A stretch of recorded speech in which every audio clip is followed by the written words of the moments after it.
اعوذ باللہ من الشیطان الرجیم بسم اللہ الرحمن الرحیم وَإِن كُنتُمْ فِي رَيْبٍ مِّمَّا نَزَّلْنَا عَلَىٰ عَبْدِنَا فَأْتُوا بِسُورَةٍ مِّن مِّثْلِهِ وَادْعُوا شُهَدَاءَكُم مِّن دُونِ اللَّهِ إِن كُنتُمْ صَادِقِينَ فَإِن لَّمْ تَفْعَلُوا وَلَن تَفْعَلُوا فَاتَّقُوا النَّارَ الَّتِي وَقُودُهَا النَّاسُ وَالْحِجَارَةُ أُعِدَّتْ لِلْكَافِرِينَ وَبَشِّرِ الَّذِينَ آمَنُوا وَعَمِلُوا الصَّالِحَاتِ أَنَّ لَهُمْ جَنَّاتٍ تَجْرِي مِن تَحْتِهَا الْأَنْهَارُ كلما رزقوا منها من ثمرة رزقا قالوا هذا الذي رزقنا من قبل وأتوا به متشابها وَلَهُمْ فِيهَا أَزْوَاجٌ مُطَهَّرَةٌ وَهُمْ فِيهَا خَالِدُونَ صدق اللہ العظیم۔ اب آپ عربی الفاظ کے معنی سماعت فرمائیے۔ ریبن اس کا معنی ہے شک۔ نزلنا یہ فعل ماضی ہے، صیغہ جمع متکلم، اس کا معنی ہے ہم نے نازل کی۔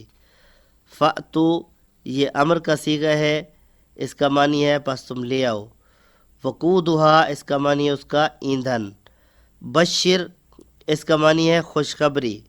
رزقو یہ فعل ماضی مجہول ہے، اس کا معنی ہے ان کو رزق دیا گیا۔ اب آپ ترجمہ اور تشریح سماعت فرمائیے۔ اور اگر تمہیں اس امر میں شک ہے کہ یہ کتاب جو ہم نے اپنے بندے پر اتاری ہے یہ ہماری ہے یا نہیں، تو اس کے مانند ایک ہی صورت بنا لاؤ، اپنے سارے ہم نواؤں کو بلا لو، ایک اللہ کو چھوڑ کر باقی جس جس کی چاہو مدد لے لو۔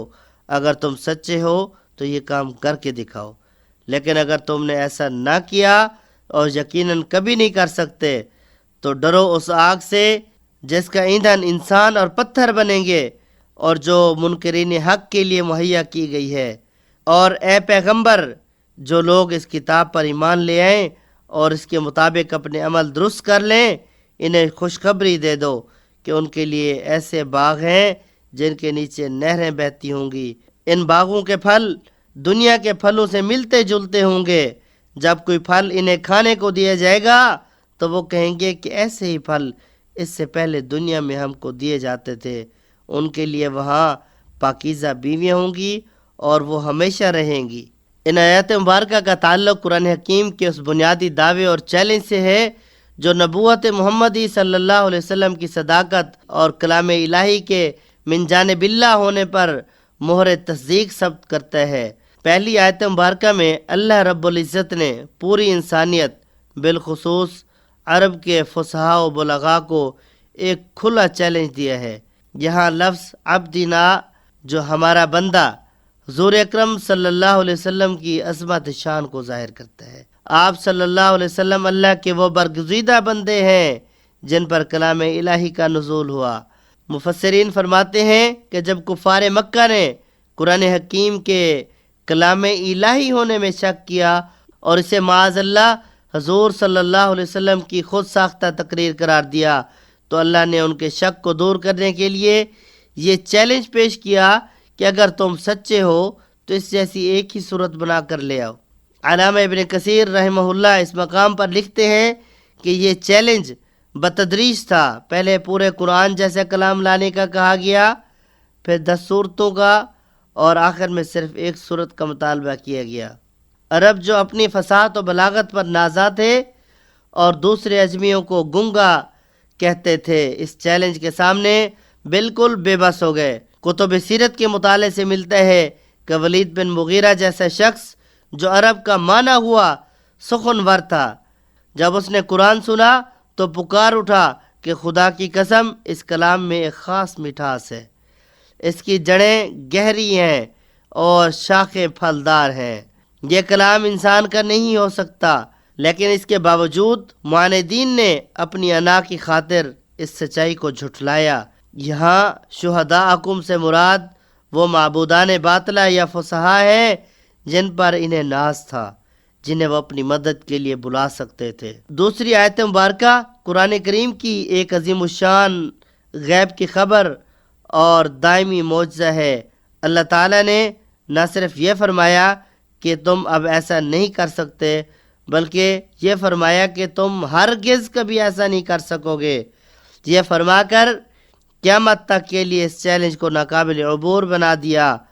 تاریخ گواہ ہے کہ 1400 سال گزرنے کے باوجود عربی زبان کے ماہرین اس جیسی ایک چھوٹی سی صورت پیش کرنے سے قاصر رہے۔ جب یہ ثابت ہو گیا کہ یہ انسانی کلام نہیں، تو پھر ان پر حجت تمام ہو گئی کہ وہ اس آگ سے ڈریں جس کا ایندھن انسان اور پتھر ہوں گے۔ مفسرین بیان کرتے ہیں کہ یہاں حجارت ان سے مراد گندھک کے وہ پتھر یا وہ بت ہیں جن کی مشرکین عبادت کرتے تھے، تاکہ ان کی تذلیل ہو کہ جن کو تم حاجت روا سمجھتے تھے آج وہی تمہارے عذاب کا ذریعہ بن رہے ہیں۔ حضرت عبداللہ بن مسعود رضی اللہ تعالیٰ عنہ سے مروی ہے کہ جہنم کے پتھر گندھک کے ہیں جن کی تپش اور بدبو بے پناہ ہوگی۔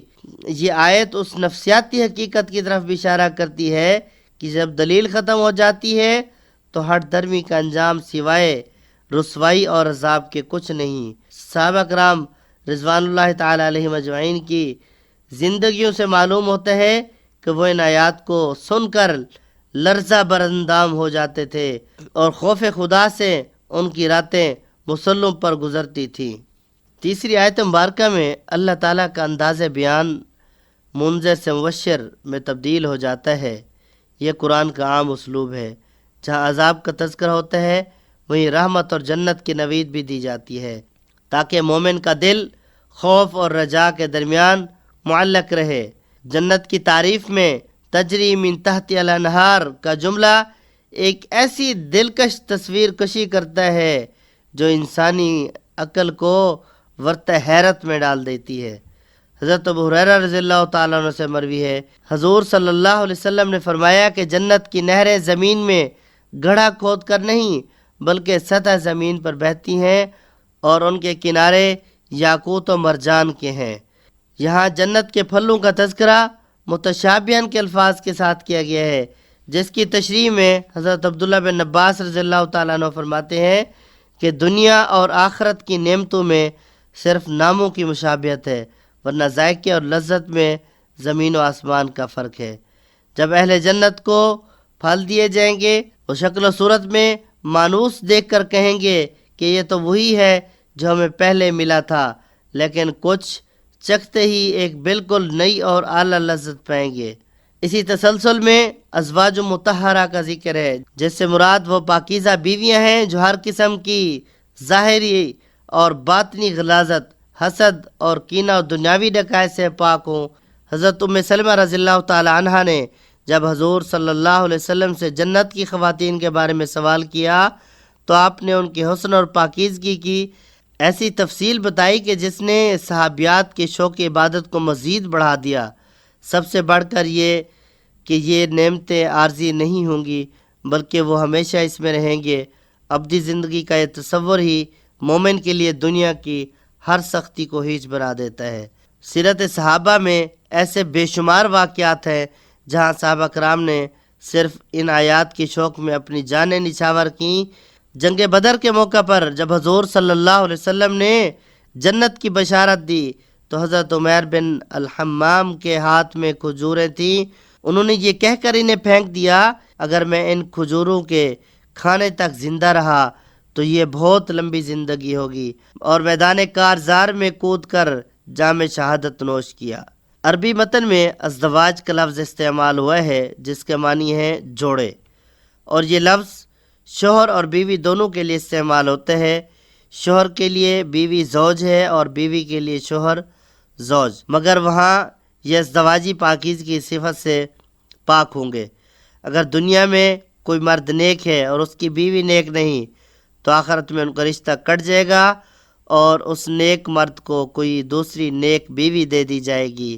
اگر یہاں کوئی عورت نیک ہے اور اس کا شوہر بد تو وہاں وہ اس برے شوہر کی صحبت سے خلاصی پا جائے گی اور کوئی نیک مرد اس کا شریک زندگی بنا دیا جائے گا، اور اگر یہاں کوئی شوہر اور بیوی دونوں نیک ہیں تو وہاں ان کا یہی رشتہ ابدی اور سرمدی ہو جائے گا۔ اللہ جل شانہ سے دعا ہے کہ اللہ تعالی ہمیں قرآن حکیم پر عمل کرنے اور فکر آخرت کرنے کی توفیق عطا فرمائے، آمین یا رب العالمین۔ وما علینا الا البلاغ المبین۔